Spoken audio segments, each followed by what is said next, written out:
Okay, so tonight we're back at this chase for like 75 wins or something like that for the Oklahoma City Thunder. I mean, first we got to look at the spread here. 14 and a half against Phoenix, total of 255 and a half. They've been the very best team in the NBA. And I do want to go through some of their props in terms of wins in just a minute. But first, let's get your opinion on this game. Catch me up with where things stand, back to backs, and all that such. I know Phoenix been up and down a little this year, too. Yeah, Phoenix has been up and down, but I think they've been criminally underrated. If you could tell from their 15, 8, and 1 against the spread numbers, they're typically rated a little bit lower than Vegas thinks. This is a team that's battled some injuries, but still has fought through it, right? Devin Booker not playing, Jalen Green not playing, Isaiah Livers even out. Booker's questionable for this game, which kind of scares me. But even like if you just think about this Suns team, I think they're defying a lot of the metrics, right? And when you have a player as elite as Devin Booker, he can kind of mask some of their inefficiencies, right? 12th in offensive and 12th and defensive rating.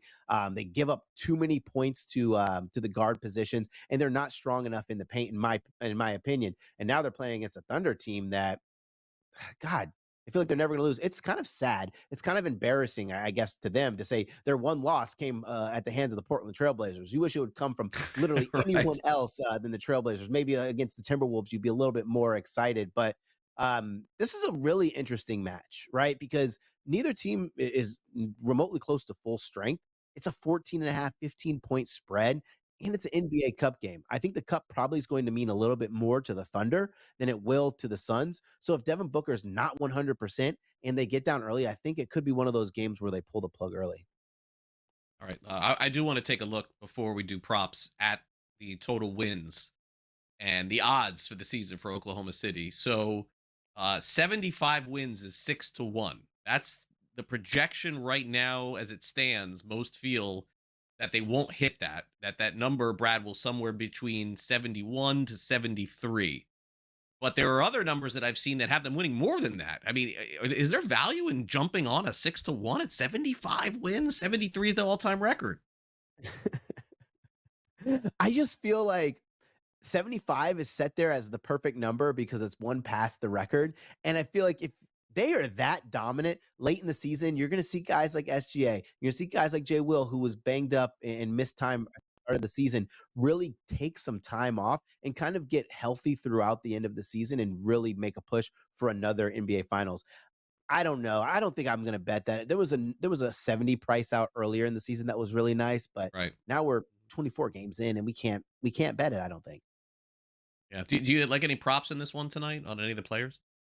Yeah, I do. I like Aaron Wiggins over eight. Was it now? I think it's 9.5 points. 8.5 is totally fine if you find it. That's what I was on. 9.5 is fine. He's coming back from injury. Well, came back in injury about 5 games ago, and his utilization was kind of low. But if you see that number, it's starting to pick up a little bit more. With this game possibly being a blowout, I think him coming off the bench is a really vital piece. Also gone over in 8 of his last 10 games. All right, Brad, we'll take a quick break. Brad's going to stick around with us. We'll discuss all of the NBA rumors out there, including Giannis.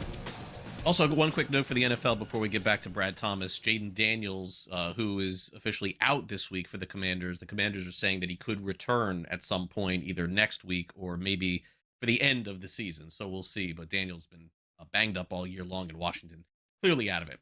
Okay, let's get back to Brad Thomas here. One more game in the NBA, and then we're going to go over some news and notes from the league as well. Let's take care of this one. We've got the Lakers taking on the Spurs. Spurs playing really good basketball, even without Giannis. They're getting 7 tonight, or I'm sorry, without Wemby. 239 and a half. I get those guys confused sometimes. Total is 239 and a half. What do you think? Do you feel like the Lakers can win this one and cover easily? You have any leans here? This line's crazy because if memory serves me correct, it's already moved like 2 points since the open back on Monday. Like, and what's weird is there's no additional news, right? We knew Wimby was going to be out. I know there was a slight chance, and I don't think the books were overly protective of the price. I think the Lakers win this game though. But the Spurs have been good without Wimby, 8-3 without Wimby this season. But if you look at the teams they've played outside of Orlando and Denver, not really like these big marketable NBA Finals contending teams. But the Lakers I just feel like offensively have too much firepower for a team that's really going to lean on Castle and De'Aaron Fox as their primary scorers. And it's in LA. Yeah, I think the Lakers win. I just don't know about taking the 7. Probably could be like a 5, maybe 6-point victory. Okay, fair enough. Any interesting props that you like tonight in the game too? Let's take a look at these. Luca always has some of the highest scoring props in the NBA. 32 and a half assists, 8.5. LeBron is 18 and a half, 6.5 assists. And then Austin Reeves, who's had a fantastic season, as you know, Brad, 23.5 points, 2.5 threes. So those are 6 options, and he leans on those.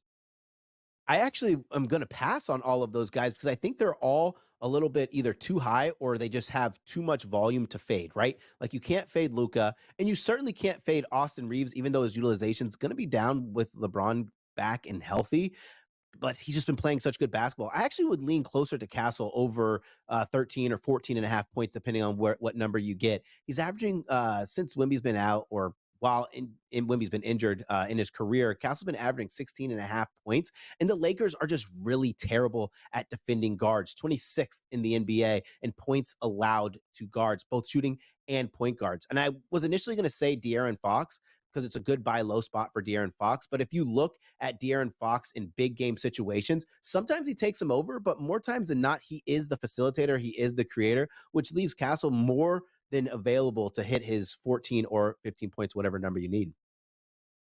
So the NBA Cup, Brad, are you following this? I guess you are, right? Like I am not at Yeah. all. OKC's minus 130 to win this NBA Cup. I mean, the courts look really cool. I'll give it that. But beyond that, I just don't have a ton of interest. Knicks plus 360. Magic. Hey, you're Magic. They're 5-1. Lakers 7-1. Spurs 16-1. I know the Spurs are not winning this NBA Cup. Are this the amount of? Are there 6 teams left? Is that where we're at here? I'm Yep, not this even is where we're following at. this. I don't Okay. know if there's a ton of value on anybody except OKC. I thought it's always fun because you want to see teams that have a lot of young role players because this money means so much to them, and the superstars play extra hard to get that extra money for those guys. Thunder, even though they're crazy talented, have a lot of really young role players where this money is going to mean a lot to them and dominance. I would put a little bit on the Orlando Magic, but we have to just kind of monitor Franz Wagner, right? If Franz is a really just a 2 week injury, they'll have him back by the semifinals, maybe the finals, which is massive for them. It'll be the first time I think what this season, maybe they've played 2 or 3 games with the core 3 available. And what's really good about this, the injuries that the Magic have had and make them more valuable at 5-1, is that players like Anthony Black have had to step up, and he's been having a tremendous season so far. So the Bucks have said that they are not going to trade Giannis, Brad, and Doc Rivers has said that Giannis has not asked for a trade. So I wonder where you stand with this stuff, especially with Doc Rivers, who's been around for so long, saying last week that he hasn't asked to leave. Do you think he was playing semantics, where it wasn't him, maybe his agent or something like that? I mean, usually with this stuff where there's smoke there's fire, but it's rare to see a team bark back like this if they're going to actually trade a player. It would appear the Bucks are not.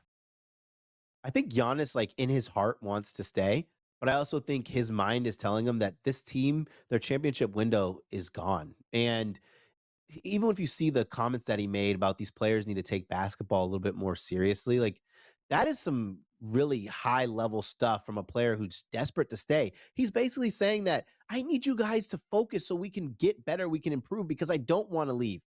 I think they have to trade him though. This is the best value you're going to get out of Giannis, and you have to see it like we see it, us fans and us analysts. That if you're the Milwaukee Bucks, your championship window's closed. Go cash in because you can get a king's ransom for him. Let's take a look real quick at some Kalshi odds, and we're going to look at these prediction odds right now on Anthony Davis. There's some talk that he could go too at the trade deadline. Brad, to stay with Davis, 52%. Pistons is a 20% on probability odds. Hawks 18%, Raptors 16%, Bulls 5%. It does make some sense that they would move AD. I just think what these prediction odds show on Kalshi is that we really don't know where he's going to end up when you have 3 teams with approximately 20%. It feels like it could be one of those 3 though. I love the Detroit opportunity there. They're playing good Yep. basketball. It seems like he could really be helped there. I think the 52% just kind of tells you it's not so much about Dallas. It's about the other teams who could find their asking price worth it or not, right? He's 33 years old, set to make 58.5 million next year. So not only do you need to find a team that can absorb his contract or trade matching contracts or expiring contracts, you also need to find a team doesn't that has a allotment of picks and doesn't mind getting rid of one, maybe two. And that's why I thought the Pistons kind of made sense, right? They can get rid of Tobias Harris' contract. It doesn't match up fully, but it's still a little comparable, and they can maybe give up one first. But it's also disruptive, right? Because he's going to change the dynamics of your team and might not be available for the amount of games that you expect them to be. Brad, great stuff as always. Have a great rest of your week. Really appreciate it. We'll catch up next week here on Newswire. Thanks again. Thanks for having me. Have a great week.